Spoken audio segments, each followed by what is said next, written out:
other recipe that we're going to make today with chickpeas is on the other end. So we started with savory and now we're going to end with sweet. So this is a chickpea cookie dough recipe. Now I know raw cookie dough has kind of been very popular.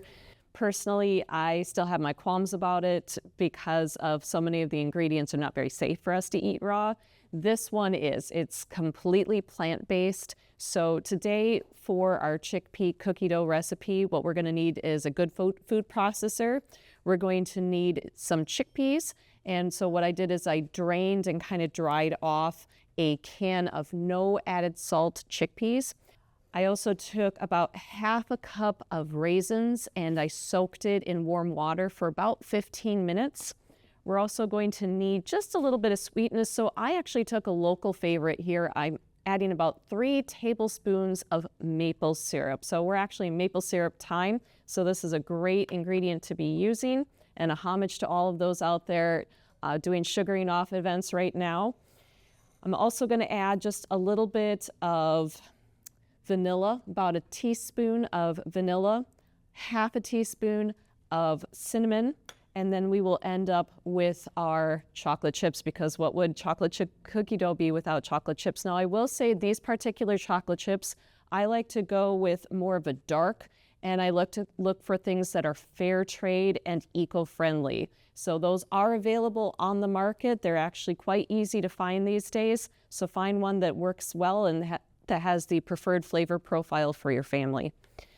So we're going to just start actually by adding all of these ingredients into our food processor. So again, you want to make sure that your chickpeas are well drained when you add them in. I'm just going to put those in there.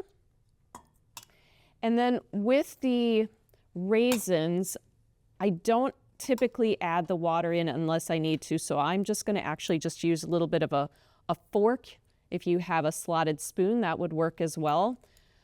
I soaked them so that they would be nice and soft. So when we're making them, you're not going to get like little hard chunks of raisins in there. We're really using this as a sweetening agent and also adds fiber. So this recipe is going to have lots of fiber in it. Also from the chickpeas, we're getting good protein. We're getting potassium and magnesium, some iron, some B6. So lots of really great things for us. Who knew that cookie dough could just be so healthy? Going to add in our maple syrup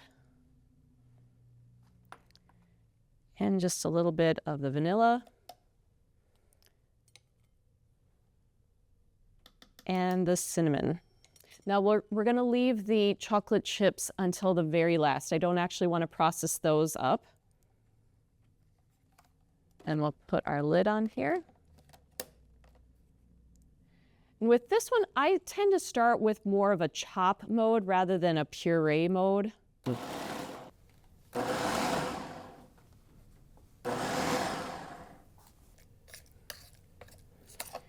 You do want to make sure during this that you're doing a little bit of scraping down, because when we process, oftentimes our chickpeas will tend to